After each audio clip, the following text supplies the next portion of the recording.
We are back with another feat challenge, and this time, it's Super Mario Odyssey. We did a 2D game last time, so it only makes sense to now upgrade to 3D. And not only are we controlling Mario, but a magical hat as well. Here, Mario travels a bunch of vast worlds all under the control of my feet. Anyway, here's my journey of beating Super Mario Odyssey with only my feet. Please enjoy. Here we are back doing this again. I loaded up a new file, and Bowser is looking hella dripped out. I see you, man. But of course, as we do, we're fighting him, and now I'm laying in the middle of nowhere. Then while on the ground, I'm woken up by this magical spirit. Don't be scared, man, that's me, Mario. So now we're playing the game, and movement isn't too bad. All I can really do is run, as I can't roll or long jump. I then meet up with the mysterious magical spirit known as Cappy, and now I can control him. Controlling Cappy wasn't too bad. I just had to aim where I wanted to throw him with the joystick and use X to throw him. I also took some time to collect coins, as I would use that to buy power moons later. We then made our way into Top Hat Tower and got our first capture, the frog. And yeah, he just jumps high, that's what he does. Making our way out, we climbed up the top hat and we're up against our first boss, Topper. He doesn't really pose much of a threat. I just had to aim Cappy at him, throw it at him a couple times, and then jump on him, and he was taken care of. One funny thing happened during the fight though. Because it's hard to control exactly where you're going sometimes, I actually missed jumping on him and I was chasing him around for a good 10 seconds or so. But nevertheless, this spike pylon just showed up out of nowhere and we ride it and cue the title screen. Yep, there it is. That's Super Mario Odyssey. That's the game we're playing. And now we are heading into the rock-filled Cascade Kingdom. Going in here, I just jumped up on this platform, captured this Chain Chomp, pulled back, and broke the rock to get the first power moon. We then come across this old rusted vehicle. I wonder if that'll be important later. I then captured a large Chain Chomp to break rocks to reveal a path, another one to get into the 2D section, and here I collected the secret moon. Coming out of the 2D section, we are now put up against this absolute unit of a rabbit, Madame Brutal. This fight also wasn't too bad at all. I had to do was wait for the Chain Chomp to attack so I could capture him and then fling myself right back at Madame Brutal, and just like that, we collect the multi-moon. We then throw our moons onto the globe, and just like that, the Odyssey is powered up. Haha, get it? It's the name of the game. But enough of this tomfoolery, this thing is now flying, and we are off to the Sand Kingdom. I started off by going to the shop and buying a moon, and then collecting a couple other quick moons. Making my way downtown to the ruins, I did some smooth sailing with a bullet bill, went through another 2D section, then another 2D section, and I advanced the story, look at that. I then made my way across the platforms, collected some shards with my good friend Moai to get a moon, and we were set up for a showdown on the inverted pyramid. On the way over, I picked up this luggage moon and made my way inside the inverted pyramid. In here, all I had to do was some simple navigation with bullet bills, and then I was up against Harriet. This wasn't too bad after figuring out I just needed to approach her and not wait for her to throw the bombs. I then had some slick cap throws when she flew above and dropped the bombs on me. Then after just 3 simple hits, Harriet is taken care of and we are on to the Lake Kingdom. Hey, stop crying, I'm here to save you. Anyway, I made my way into the water to get the music moon and unzipped the zipper to get into the water well. Similar to Mario U Deluxe, I found that swimming in this game is actually really easy. All you have to do is just move the joystick in the area you want to go and just press A. Controlling a Cheep Cheep is also really fun and makes swimming so much better. I then got the chest moon, the moon above the exit, and the moon on Dory. After that, I started collecting the shards until I realized, this is a huge waste of time, I do not need to be doing this. I went and got the moon in the secret room, and then went up the pathway and made my way to the Rango fight. This fight was also not too bad. I just had to throw Cappy at his hat, jump on him 3 times, as this short kingdom was wrapped up and we are now off to the Wooded Kingdom. Wait, do you hear something? Nope, that's just you. I don't think you even have ears. Anyway, this was the first kingdom that really gave some challenge, as right off the bat, I could not catch this damn bunny who just kept running around. Finally, I did hit him, got that moon, got the rock moon next to it, and also bought a moon, as I'm gonna need a lot for this kingdom. I made my way into the main area and tried attempting this sub area in the water. I wanted to get this additional moon up here, but nothing I was doing was working. I then figured out I could just side flip and then wall jump, and I really don't know why I didn't do that in the first place. I then just easily swam through the rest of the level and got the moon at the end and made my way out. I got the nut round the corner, beat a fire bro, did some climbing with an uproot, then killed the giant piranha plant. I then got another nut moon before heading onto the flower road. I wanted to try and get this other moon on the platform over there, but these tiny platforms which broke apart did not make it easy. Traversing on them was just very tedious and there were quite a few deaths here. Finally, I did make it up there, got the moon, and then went inside the Sky Garden Tower. In here, I collected the moon and the nut, then the one at the top at the end of the level, and made my way up to Spewart. This fight was the easiest of the brutals so far though, as all I had to do was just throw Cappy at him to get his hat off and jump on him 3 times, and that was taken care of. While heading to the next kingdom, Bowser decides to put a halt in our plans and we now have to fight him in the Cloud Kingdom. You know what, Bowser, I'll give you some credit. You clean up very nice. You're actually looking very good. You can honestly just have Peach at this point. You're so much better dressed than me. Anyway, this fight was pretty simple as I threw Cappy at his hat and punched him into the spikes. I learned here though that spamming a button is actually really uncomfortable and not that easy, but nevertheless it was possible. I punched Bowser 2 more times and Mario just punched him right back onto the ship. Nice job, man. That really did not solve anything. Bowser clearly was not too happy about that fight though as he breaks down our ship and now we're in the Lost Kingdom. I'm just cruising along here minding my business. It'd be a real shame if some big bird just came and snatched my head or something. Ah shit, there it is. So Klepto snatches Cappy and I just make my way up there and ground pound the blocks and Cappy is back in my possession. Cappy takes another sacrifice to get a moon in the block and I also got the moon off to the side. There really isn't much here to say about Lost Kingdom as there's no boss to fight or anything. I just navigated around and collect a bunch of moons. I'll throw up a compilation of all the moons I collected. But just like that, we have collected enough moons, we repair the Odyssey once again, and we are off to the Metro Kingdom. Oh, this can't be good. Oh, gee, you think, buddy? Me head into the city? Forget about it. Can you please shut up and let me do what I need to do? You probably aren't even a real Italian, you fraud. Anyway, after listening to those guys, I headed into the city, went through the construction site, headed up the building, collected a moon, and went inside City Hall. This was some fun platforming as I had to navigate across the moving blocks while enemies tried to hit me. I collected the moon in the chest, made my way out of City Hall, and I was now put up against Mecha Wiggler. This was a very interesting boss fight as what you need to do is shoot him with the tank. You aim the tank with the right stick, so what that means is I had to use my left foot for aiming and right foot for shooting. This was not easy to do as when he's crawling on the building, you have to precisely hit all his spots, then shoot him down. When he shot the fireballs at me, I had to switch between moving the tank and aiming it, which was not a simple task. It took a while and I took some hits, but I finally hit my shots, Mecha Wiggler is defeated, and now it just somehow stopped raining and became daytime. Now, what you're supposed to do after defeating Mecha Wiggler is talk to 4 band members for a festival to advance the story, but screw that, we're just gonna go around and collect a bunch of power moons, that's way more fun. I did talk to the drummer though, just because he's right there and it's an easy moon. I collected all the moons I needed to, and we were off to the Snow Kingdom. What's going on here, man? I can't see shit. I guess I'm just gonna fall into this well then, that works. Anyway, making my way into town, I somehow climbed up these boxes and got the moon up here at the top. I did some slick pole jumping to get the moon buried in the snow and also the moon in the chest. I then went into the first sub-area, this poison room, and tried to get the moon on top of this wooden structure, but it wasn't working out. There was just not enough room on this top platform to triple jump or any other way to get up, so I skipped it. I then had a very stupid death at the end where you have to blow off the spinies with the Taifu. After I uncaptured him, I accidentally ground pounded right into the poison.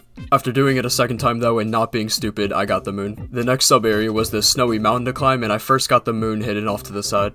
Then at the top you have to fight Rango again, but the ground is ice. Oh, that's a big threat. Apparently I severely underestimated this though, as it's very hard to precisely move where you want, and I actually died my first attempt. Doing it a second time I was just a lot more careful and I beat him. The next sub-area was a very fun one as I got to traverse around with Goombas who don't slip on ice. I got the first power moon by stacking up some Goombas, made my way up, dropped a big icicle, and got the moon. The final sub-area was a pretty fun one as you had to climb up on these bite frosts. They rise up from the ground and try to bite Mario's thick Italian ass, but I was not gonna let that happen. I got the first power moon by doing some smooth wall crawling, then the second one at the end. Just like that, Snow Kingdom is done and we're heading to a complete change of scenery in the Seaside Kingdom. I first decided to go for the chest moons that was in this little cave over here. I needed a quick refresher on what the order was, but I got that moon. It did take 2 tries, but I also got the music note moon. I then went into the sub-area near their tower and hit a pile of sand to get a moon. That's pretty interesting. I ground pounded some blocks to get a hidden moon and then went into the lighthouse tunnel. I was just traversing through the tunnel, and this is what lays under your bed at night, kids, be aware. Anyway, I made it to the end, made my way through the pipe, and got the moon at the top of the lighthouse. Haha, you've been corked! I decided to explore underwater and got this moon in the trench and talked to the Sphinx for a moon. Looking back at the footage, I have no idea how I completely missed this moon under Dory. Anyway, I went through the tunnel for a moon, captured a Gushin for the second story moon, and got the moon inside this cave. Just like that, our aquatic journey in Seaside is over and it's time to feast in the Luncheon Kingdom. This one's gonna be a doozy as this is the last real kingdom where we have to collect a lot of moons. I started off by finding some love for a Lady Goomba and then fighting Speward again. What are you doing here, man? Anyway, this was the same thing as Wooded Kingdom. I beat him, got the moon, and then got the moon off in the pillar near the lava. I went to the sub-area by the Speward fight and got the moon by the entrance, then collected some shards to get another moon. After that, I played some slots, broke a box to get a moon, bought a moon, and did this sub area in the lava where I had to fling on forks to get 2 quick moons.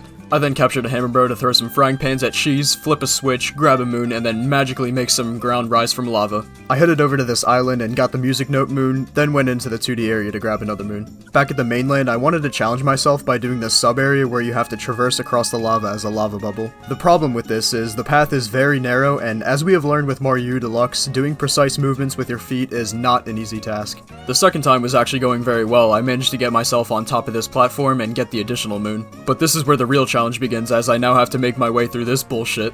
There were a lot of deaths here. I'm gonna throw up a compilation of all of them, and I was starting to lose hope, so I just decided to skip this. I made my way up the plateau, captured some thick meat, and got dropped into a steaming pot to collect a multi-moon. I was still just 1 moon short, so I captured this fire bro, lit the lamps, collected the final moon, and this giant feast was complete. We run into another roadblock on the journey though, and now we're in the Ruined Kingdom. Making my way through the kingdom, then across the pylon, we're put up against probably the most fun yet challenging part of this run, the dragon. Who would win in a fight? Thick little Italian man or giant mythical dragon who breathes lightning? Place your bets, ladies and gentlemen. Anyway, to start I had to avoid the wheels, wait for him to fall and avoid some more zaps, and get rid of the swords. I almost choked the ground pound because it's hard to press ZR, but I got it right at the end and we only needed 2 more hits. Going in the second time, I somehow missed this ground pound, which I don't understand, and didn't get another one off in time, so I got knocked off. Going back up again, the beacon of light was waiting for me. I could almost taste it, and I finally got the ground pound off. 1 more to go. The third time, there was a lot of swords, so I just cleared those and then jumped off. However, I'm an idiot, and I walked right into one of the lightning wheels, and I died. Going back in the second time, I meant business. I was not playing around anymore. There were some close calls and some sketch moments, but I got all 3 ground pounds off, the dragon was defeated, and we're heading to Bowser's Kingdom. Bowser, I see you've updated the decor. I love what you've done with the place. Anyway, to start, I rode this spark pylon to the next island, climbed a wall with a Pokio to go to the next, then was put up against the ogre. This wasn't too hard to beat him, but it was annoying as I have to wait for him to attack, then climb on him, and there's not a lot of time to do that. Eventually, I was quick enough and defeated him to collect the moon. On the second courtyard, I had to collect shards, so I got the first one under the cannon, the next over the torch, third across the gap, 4th inside the box, and final one behind the wall. Now here's where things get interesting. At the main courtyard, we're first put up against Topper once again, except he has a lot more hats. I decided to just play it patient and wait for him to do his attack so I could then just easily jump on him. Topper was defeated, and now we have to fight Harriet again. There's nothing too special about this, I just hit her balls and she was taken care of. Making our way inside, we have to do a lot of climbing with Pokio. I actually really enjoyed this as it's just simply fun platforming. I loved having to carefully position my left toe in order to flick Pokio in the right direction. After that was cleared, I reached the top and we were now put up against probably the hardest part of this challenge, the Mecha Brutal. What you have to do here is capture a Pokio, wait for it to throw a bomb, hit the bomb to collapse its legs, then climb on it to kill each Brutal. Obviously there's 4 of them, so we have to do this 4 times. The beginning of this fight isn't too bad, but later in they start to throw a lot more attacks out at you. They step towards you really fast, charge at you, and my least favorite, throw these hoops which chase you. I got hit by these so much as it's hard to time and I can't precisely aim Pokio with my feet obviously. Even with hearts in the arena they weren't easy to get, so it barely helped. Luckily when you knock them down, the game gives you a lot of time to hit them, so that's good. As stated earlier though, they throw more attacks at you after each Brutal you kill, so a lot of times I would only have 1 more to go but it would die. Finally, after spending a stupid amount of time on this, I finally just got lucky and poked out all 4 Brutals with 1 hit left. The Brutals burst into some cool looking fireworks and we are off to our final destination, the Moon Kingdom. Damn Mario, you are looking clean! Anyway, since we are 0 gravity here, we have to make a very long journey over to the Moon Cavern. I know it is possible to skip this, but I want to challenge myself, and also I don't even know if I could do that with my feet. Making my way inside, I capture a flying dry bones, fly across some lava, and then like an idiot, walk right into some spewing lava. Second attempt went a lot smoother. I went and captured the tank, and it was not easy to move and shoot at the same time, but I made it work. Making my way up the spark pylon, I activated the moving platform, captured a hammer bro to go through a wall, activated another switch, then did some tight maneuvers with a tropical wiggler to clear another section. I did some flying around with a giant bullet bill to take me to another platform, hit another switch to activate some ground, and traveled across that with the Moai just before running out of time. Coming up next was probably the most fun part of the caverns, using the charge and chucks. I easily went through the first section, crushing all the balls in my way. However, the second section was not as easy as you had to run across a very narrow path. This was difficult as once again it's hard to do precise moves with your feet, and I actually fell off my first attempt. I was so scared this was gonna send me to the beginning, but I didn't realize this had checkpoints, so we were all good. Going through the second time, I just held forward as still as I could, and I cleared that. Now at the end of the caverns, we are once again put up against Madame Brutal. This fight is slightly more difficult as the chain chomp now has hats on it that you need to hit off, and consider my timbers shivered. Yeah, it really doesn't make it that much more difficult as I cleared those hats off the chain chomp, hit Madame Brutal 3 times to defeat her, exited the caverns, and made my way inside the wedding hall. Going through the doors, we see the forced marriage, which we cannot allow to happen. Also, Bowser, my guy, that ring does not fit her, I don't know if you noticed. Anyway, we fall underground and now have to fight Bowser a second time. This is the same fight as the Cloud Kingdom, except you need to hit Bowser a little more and he breathes fire while I am just shitting my pants in fear right now. We punch Bowser into the spikes and he is taken care of. Let's go home, right? Of course there's more. Bowser is passed out on the ground and I do what any logical person would do and take control of his body. Bowser, Mario puts Peach on his back and is like, yeah, I'm King Koopa now, bitch. In all seriousness though, I love the ending to this game as the world is collapsing and we need to quickly escape. Breaking through some blocks, then going through this really cool 2D section, we break this sick looking glowing wall and go into the final area. Here we have to destroy 4 pillars to break the box in the middle and make our way out. I just played this safe and went to each pillar, knocked them all down, clawed through the glowing box in the middle, hopped on the spark pylon, escaped the crumbling moon, and just like that, I have beaten Super Mario Odyssey with only my feet. Bowser for some reason is still trying to win over Peach even after kidnapping her though. Peach is like, yeah, screw that, I'm out of here, I'm on my own, but Mario of course wants Peach's Peach, so he bops Bowser one last time, and this grand journey has come to a close.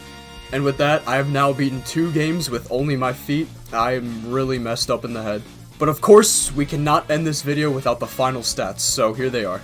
For deaths, we had 32 deaths, and total playtime was just under 4 hours at 3 hours and 47 minutes. Now there was also something really interesting I wanted to talk about with how I had to complete this game. This wasn't really the case with Mario U Deluxe since I took secret exits, but with Mario Odyssey, you were forced to pretty much play the game exactly as Nintendo intended. It's honestly a really cool experience and a breath of fresh air. It makes you truly appreciate the game. Anyway, yeah, just wanted to say that, but of course, more to come in the future, and my job here is done. Thank you for watching.